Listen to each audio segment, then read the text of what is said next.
U.S. Business News. I'm your host, Tisha Powell, and we're joined today by an author and a real estate investor, Kevin Bub. Hi, Kevin. Thanks so much for joining us. Hi, Tisha. Thanks for having me. Excited to be here. All right. So you're a real estate investor in the United States. Can you just tell us what's going on in America now and what type of real estate you're doing? And is it looking good with that 7% interest rate? Yeah, there's a number of questions there, a couple loaded ones, but as it relates to what I do, we're a boutique private equity real estate hedge fund, and we predominantly focus in manufactured housing communities and parking investments, such as parking lots and structured parking garages. So that's what our company does, and that's what our core competency is. As far as speaking to the interest rates, how that has impacted. I guess I could speak to, our company and ultimately how we're adapting to the higher cost of capital that's out there. I had this question yesterday come up and really, it surely has slowed down our buying ability. But the fundamentals of investment haven't changed. We look, at least our investment philosophy is to buy cash flowing assets. And that means that there's got to be some type of arbitrage or some type of leverage that we can find, or a spread in between, our cost of capital between debt and equity and actually what the property is producing or can produce. And so our fundamentals of buying haven't changed. But with that being said, a lot of sellers, have had their mind set on maybe what they could have got or could have sold the property for a year ago. And so there's still a fairly significant delta there from what buyers are wanting to pay or can pay to what sellers are maybe willing to sell for, or what they think their property is worth today to what it really might be in today's market value. So as far as, how that's all playing out, I don't necessarily know that that's creating a lot of the cracks in the system, but there's definitely some stress cracks that have become that have started showing themselves here over the last 6 to 8 months.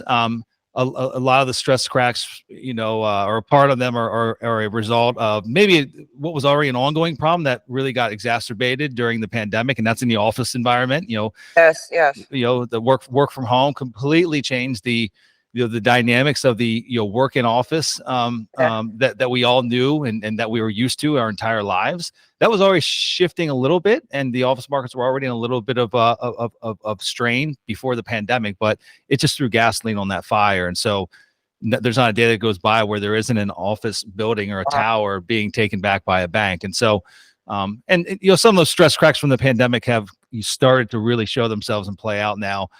Now that we're post-pandemic, a lot of landlords in certain states haven't, just started being able to collect rent again after not being able to receive rents for 2.5 years. That surely has created stress cracks. Lots of debt maturities coming due here in the next 12 months, which is already starting to create stress cracks as well in the system. So there's not one thing I can speak to, but I would say that there's some distress happening. It's not across the board, and it's market by market and asset by asset, but there's definitely some pain that's happening in the marketplace. So I guess you're saying that you go for cash flow properties. Why would you want to get a cash flow property, Kevin? Why wouldn't you just speculate, buy, and it's going to go up? That's a great question, and surely there are folks that have made fortunes on being speculative investors. Whether it be in the stock market or whether it be in real estate, what have you.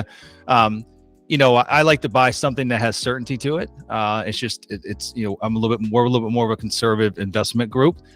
We don't speculate. We want to know that what we're buying produces cash flow today and, has a storyline that we can get comfortable with that will, show that it will produce cash flow 3 months from now, 3 years from now, 30 years from now, if we chose to, keep that asset for the long term.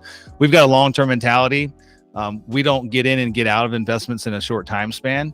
We typically, let our investors know that when we're looking at something, we believe in the marketplace, we believe in the investment itself, and typically our initial time horizon is 7 to 10 years. So much longer than that of what a lot of other, real estate investment groups might be looking at, 3 to 5 years. And then speculative investors are really looking to get in and get out quickly and try to time that marketplace. And it's really difficult to actually find the right time when you're at the peak or the trough. And so we'd rather just buy, rely on our fundamentals and buy assets at cash flow from day one.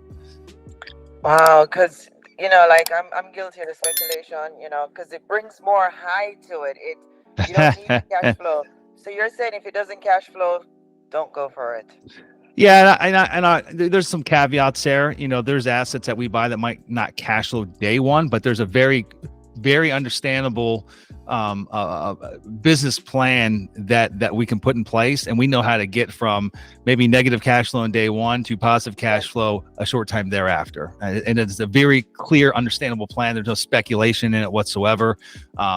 So we will buy things that don't cash flow day one, but we know that we'll be able to get them in a cash flow state shortly thereafter. So it sounds like it's like probably the contract is going to expire, so the rent is going up, the fair market value. So you have to do due diligence before buying an asset. That's correct. Lots of due diligence. Wow. So do you have anything else that you could just educate our viewers on, what's your next step with real estate and commercial real estate, what you think they should do? If they're facing a problem, just hang in, try to restructure the loans, look for cash flow next time. Yeah, I mean, obviously, everyone has a different business plan. It might not be, in alignment with what we do and exactly how we run our company or how we look at our investments. But I mean, I think just, maybe some general commentary to those that are listening, whether they're currently investing or they're thinking about getting involved in real estate investments. The great thing about where we're at today, there's a ton of free information out there, lots of free information that didn't really exist 10, 15, 20 years ago. And so, there's a lot of noise that you got to maybe, work your way through, but there's just some great information out there. Lots of knowledge that ultimately can help you either create some sustainability in your existing business. If you're already investing in real estate, maybe you're having some challenges. There's lots of other folks that you can kind of lean on that already have that knowledge that, ultimately you can garner. And then if you're looking to get into the business, again, or looking to buy your first real estate investment property, again, just endless amounts of free, very quality information out there that you should spend time, educate yourself. Back 20 years ago, it just wasn't the case. You have to go to the library and sift through books, and that book might not exist, right, to tell you how to do it correctly. And now there's plenty of that information out there readily available. Can you tell us about your book, The Cash Flow Investor? Where can we get a copy? And I know you can't give away the book, but just tell us a little bit about, does it talks about your experience, how long you've been doing this, how we can go full time? Everybody wants to be a real estate investor, but it's harder than you think. It's not as easy. Well, Tisha, I actually do have a free copy. If you'd like to, you're more than welcome to share it with your listeners. They can go to kevinbupp.com/free book. They got to pay for shipping and handling. I think it's $5.99 or $6.99, but they'll get a physical free copy in the mail. Or they can go to Amazon. I think it's, $17 there. So, but you can spend, save $10, keep that, put it into a real estate investment, spend the $6 for shipping and handling, get the free copy of the book. But, so the book is it's a culmination of, I've been investing now, full-time investor. I always like to joke and say I've never had a real job. I started buying real estate when I was 19 years old. I've been doing it more than 2 decades now and learned a lot along the way. I have many mentors along the way.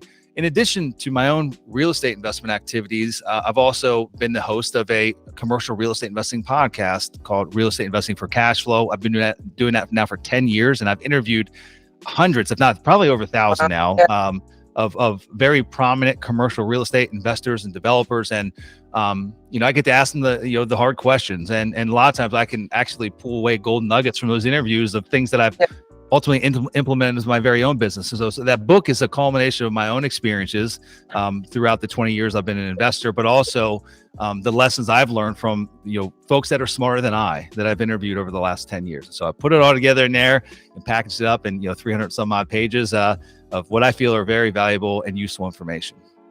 So growing up, like in Jamaica, a lot of Jamaicans love real estate. My father I wanted to buy stocks. My father said, go into real estate. Why is real estate, Kevin, still the number one wealth builder in the world? I mean, 41 years my family has been doing this. Why? I think when you stocks, I think when you can compare it to the stock market, I think real estate's it's a tangible object. I do think it's simpler in nature when you really compare. When you buy a stock, most people, they go off a whim. They go off maybe some feedback they received from maybe one of the financial shows, or they hear a friend that bought some stock.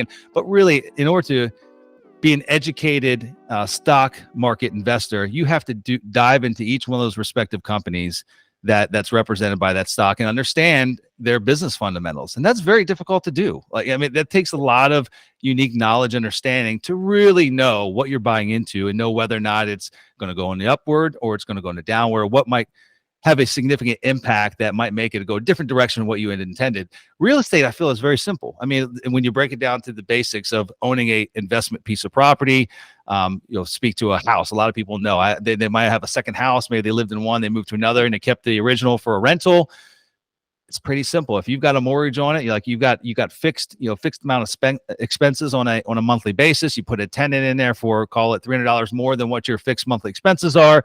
You keep that $300 a month as positive cash flow. It's a tangible object. It's something that you can liquidate and sell and have control over when that liquidation happens.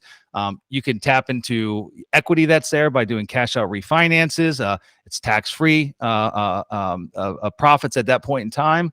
And so I think it's easier. I just think that the business model in general and building wealth around that is much more easier and scalable than that of dabbling in the stock market. At least you're thinking that you're going to become a millionaire, billionaire by dabbling in the stock market. Just my personal opinion. I don't spend any time or very little time in the stock market. Again, I focus on what I'm really good at. I think, again, the fundamentals of real estate investments are fairly easy, at least in the basic level. And it's something that most folks can easily wrap their arms around. Perfect. Kevin, we definitely have to have you back on another segment. Thank you so much. So we could get the book, The Cash Flow Investor, and Amazon, or let us know. Yeah, Amazon, or just go to this URL. It's kevinbupp.com/free book. Perfect. Thank you so much, Kevin. Thanks so much for coming on. Tisha, thanks for having me. You've been watching US Business News. We'll be back shortly.